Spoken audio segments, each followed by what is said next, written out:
Assalamualaikum warahmatullahi wabarakatuh. Hai semua, di sini saya akan menjelaskan tentang urgensi pendidikan Pancasila dan histori sejarah Pancasila. 3. Alasan mengapa pendidikan Pancasila sangat penting.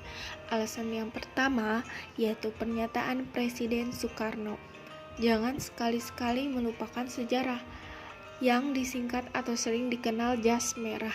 Pernyataan tersebut dapat dimaknai bahwa sejarah mempunyai fungsi penting dalam membangun kehidupan bangsa dengan lebih bijaksana di masa depan. 3 tonggak sejarah perjuangan bangsa Indonesia. Yang pertama, kebangkitan nasional pada Mei 1908. Yang kedua, Sumpah Pemuda pada 1928. Yang ketiga, proklamasi kemerdekaan pada 17 Agustus 1945. Alasan yang kedua yaitu secara yuridis, yang merujuk kepada pesan konstitusi dan amanat Undang-Undang 1945. Alasan yang ketiga yaitu secara sosiologi, Insinyur Soekarno menegaskan bahwa nilai-nilai Pancasila digali dari bumi pertiwi Indonesia. Undang-Undang Nomor 12 Tahun 2012 Pasal 35 Ayat 5 yang menyatakan bahwa kurikulum pendidikan tinggi wajib memuat mata kuliah agama Pancasila, kewarganegaraan, dan bahasa Indonesia menunjukkan bahwa negara berkehendak agar pendidikan Pancasila dilaksanakan dan wajib dimuat dalam kurikulum perguruan tinggi sebagai mata kuliah yang berdiri sendiri. Urgensi mata kuliah umum yaitu bukan hanya pelengkap tetapi benar-benar memiliki peran strategis. Mata kuliah umum membekali mahasiswa kemampuan dasar yaitu berpikir kritis, bekerja sama, memahami kebinekaan, dan kemampuan belajar sepanjang hayat. Mata kuliah umum memiliki keterkaitan antara satu dengan yang lainnya dan juga mengajari mahasiswa cara mengaplikasikan ilmu yang diperoleh di bangku kuliah dalam kehidupan sehari-hari. Mata kuliah umum berkaitan dengan pengalaman manusia secara universal, dan mata kuliah umum mendidik mahasiswa untuk memahami diri sendiri dan orang lain. Mata kuliah umum pendidikan Pancasila. Dalam sejarah Pancasila, Indonesia sesungguhnya mempunyai nilai-nilai Pancasila sebagai pandangan hidup bangsa sudah terwujud dalam kehidupan bermasyarakat sejak sebelum Pancasila sebagai dasar negara dirumuskan dalam sistem nilai. Nilai-nilai Pancasila berdasarkan teori kausalitas yang diperkenalkan Notonegoro merupakan penyebab lahirnya negara kebangsaan Republik Indonesia. Maka penyimpangan terhadap nilai-nilai Pancasila dapat berakibat terancamnya kelangsungan negara. Munculnya permasalahan yang mendera Indonesia memperlihatkan telah tergerusnya nilai-nilai Pancasila dalam kehidupan bermasyarakat, berbangsa, dan bernegara. Oleh karena itu, perlu diungkap berbagai permasalahan di negara tercinta ini yang menunjukkan pentingnya mata kuliah pendidikan Pancasila. Masalah-masalah tersebut contohnya seperti masalah kesadaran pajak, masalah korupsi, masalah lingkungan, masalah disintegrasi bangsa, masalah dekadensi moral, masalah narkoba, masalah pencegahan hukum yang berkeadilan, masalah terorisme. Tinjauan historis Pancasila bagian 1.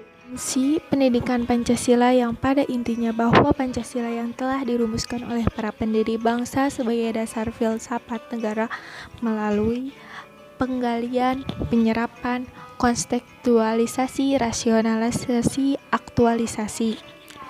Kegiatan rintisan gagasan untuk mencari sintesis antar ideologi, maksudnya adalah fakta-fakta pemikiran tentang konsep ideologi yang jauh sebelum para tokoh bersidang pada Badan Penyelidik Usaha Persiapan Kemerdekaan tahun 1945.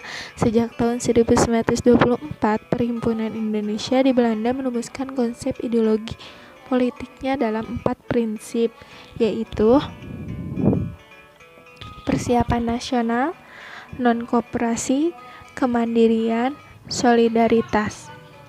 Tan Malaka tahun 1924-an, dalam buku yang ditulisnya ia memberi penekanan bahwa paham kedaulatan rakyat atau demokrasi memiliki akar yang kuat dalam tradisi masyarakat Nusantara. Tjokro Aminoto mulai merealisasikan sintesis antara Islam, sosialisme, dan demokrasi. Ilyas Yakub dan Muhtar Lutfi, pemimpin Perhimpunan Mahasiswa Nusantara di Kairo. Sepulangnya ke tanah air, mereka mendirikan Persatuan Muslim Indonesia pada 1933 dengan slogan Islam dan Kebangsaan. Persidangan PPUPK dilaksanakan pertama kali pada tanggal 29 Mei 1945 sampai dengan 1 Juni 1945. Pada persidangan PPUPK membahas rumusan dasar negara untuk Indonesia Merdeka. Pada 1 Juni 1945 juga Soekarno menyampaikan pidato. Dalam pidatonya itu, Soekarno menjawab regimen Mediningrat akan dasar negara Indonesia dalam pengertian dasar filsafat. Dan dalam pidato tersebut Soekarno mengajukan 5 prinsip yang menurutnya titik temu segenap elemen bangsa, yaitu 1. Kebangsaan Indonesia. 2. Internasionalisme atau perikemanusiaan. 3. Manfaat atau demokrasi. 4. Kesejahteraan sosial. 5. Ketuhanan yang berkebudayaan atau berkedaulatan. Dan BPUPK membentuk panitia perumusan dasar negara yang anggotanya terdiri dari 9 orang yang disebut dengan panitia 9. Tugas panitia 9 adalah menerima berbagai aspirasi mengenai pembentukan dasar negara Indonesia. Tanggal 7 Agustus 1945 BPUPK dibubarkan.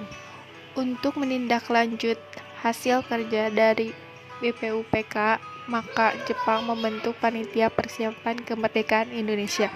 Lembaga tersebut dalam bahasa Jepang disebut dengan Dokuritsu Junbi Inkai. Anggota PPKI terdiri dari 21 orang untuk seluruh masyarakat Indonesia, 13 orang wakil dari Jawa dan Madura, 3 wakil dari Sumatera, 5 orang wakil dari bagian timur Indonesia. Pada tanggal 18 Agustus 1945, Ketua PPKI menambah 6 anggota lagi sehingga anggota PPKI berjumlah 27 orang.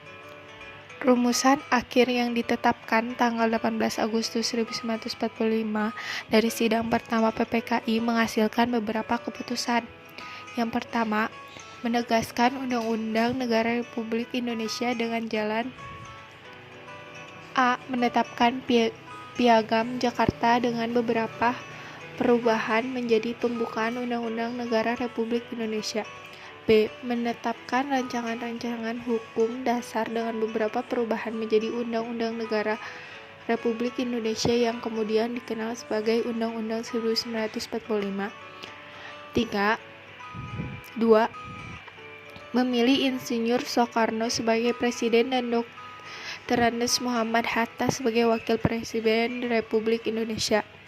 3. Sebelum terbentuknya Majelis Permusyawaratan Rakyat, kekuasaan dijalankan oleh Presiden dengan bantuan Komite Nasional Indonesia yang kemudian dikenal sebagai Badan Musyawarah Darurat.